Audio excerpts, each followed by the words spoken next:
Is this okay? That's perfect. Thank you so much. You're so helpful. Yes. So talk to me about that picture.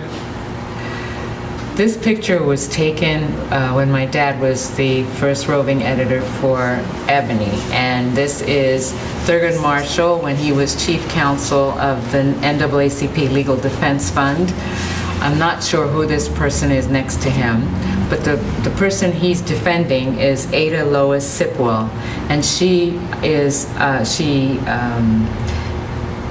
sued the University of Oklahoma Law School. Okay. Start. Let's start over. Start. It's okay. Okay, so Start looking at me first by looking at me. Right. Okay. Talk to me about this picture. this picture is of Thurgood Marshall as the chief counsel. This is Thurgood Marshall as the chief counsel of the NAACP Legal Defense Fund in Norman, Oklahoma. The court case centers around Ada Lois Sipwell, who is this woman, versus University of Oklahoma Law School. This is 1947. My dad happened to be passing through Norman, Oklahoma at the time on an assignment for Ebony that would take him to Mexico, and he found out about this case. She had been accepted by University of Oklahoma Law School, but they said that she could not attend classes with her classmates. And she said that doesn't make any sense. I won't be able to learn the law in the way that my classmates are. And so she sued them in order to be able to be in the same classroom with them. This became the precursor, the precedent-setting case for Brown versus Board of Ed. This is Dr. Albert Schweitzer. He is a Nobel Peace Prize winner, I think in '61. But this photograph, I have to see. I have my glasses on. Okay, anyway, I think all right, this is Nobel Peace Prize winner Dr. Albert Schweitzer at his leprosy clinic in Gabon around 1961. I don't have much more information about that. I am given the year. I'm assuming that this photograph was taken by my dad while he was working for USAID. I don't know which assignment it was, but I'm sure in the total amount of written word that I have from him and reports, I can match it. But that's where I would need research money to be able to do that.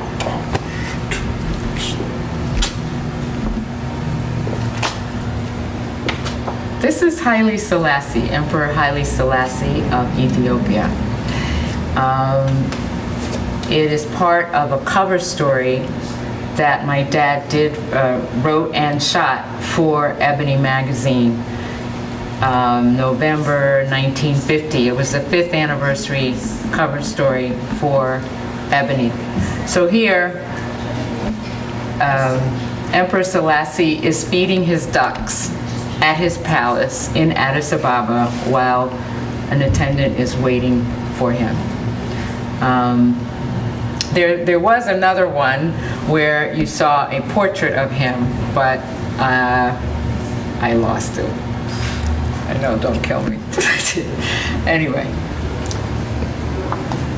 This is Langston Hughes, and in this picture he was professor at Atlanta University in, I believe, the spring of '47.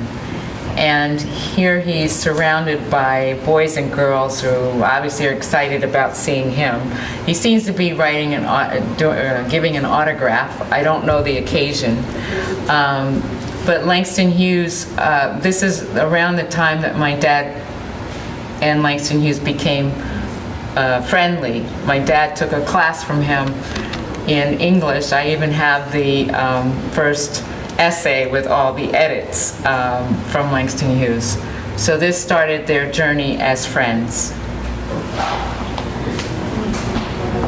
This is a commissioned photograph that President Tubman, William B.S. Tubman of Liberia,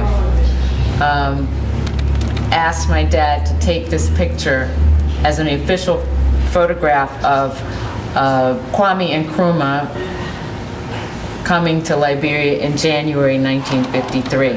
This is 4 years before Ghana became independent, and there's a story behind it in that President Tubman sent his ship down to Accra to pick up Kwame Nkrumah and bring him up to Monrovia. And my dad went down with the ship and came back. And so there are 40 pages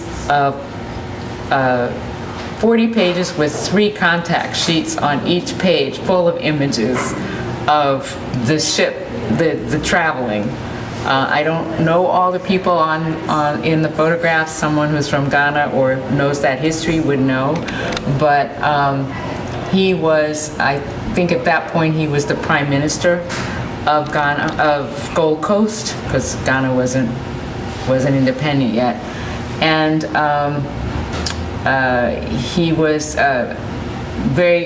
celebrated in Liberia when he came. I even have a film of his visit to Liberia.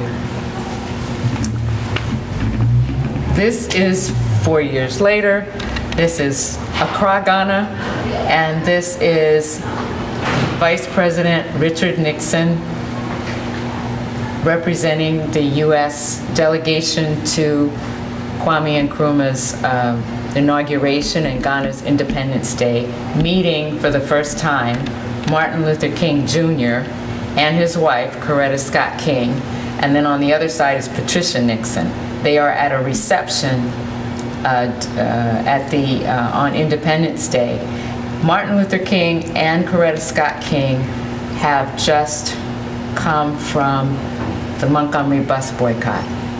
And this is their first meeting, and Nixon is inviting Martin Luther King to Washington, D.C., something that he would not have been able to do, or maybe wouldn't have done in the U.S. And this is where I really want to highlight how Kwame Nkrumah used his platform of the Independence Day to bring together leaders who otherwise would have never met. And I say that because Kwame Nkrumah, is a graduate of Lincoln University in Pennsylvania, and he would have already witnessed the kind of racial tensions within the U.S. And therefore used this platform to bring them together.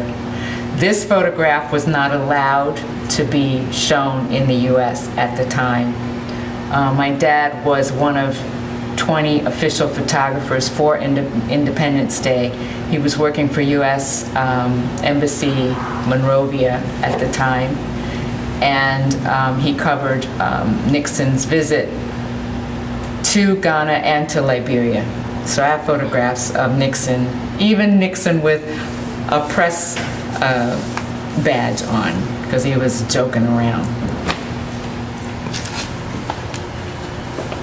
This is when my dad was an independent freelance photojournalist in Liberia. He is in the studio with Sidney Poitier, who they're discussing the script for a film that essentially was the first promotional film for Liberia called Pepperbird Land. It was commissioned by President Tubman. And I don't know why Sidney Poitier was in Liberia at the time, but he charged my dad $75 and credit. So this was also the reason why my dad invited my mom to Liberia to marry him, because he was busy editing this film.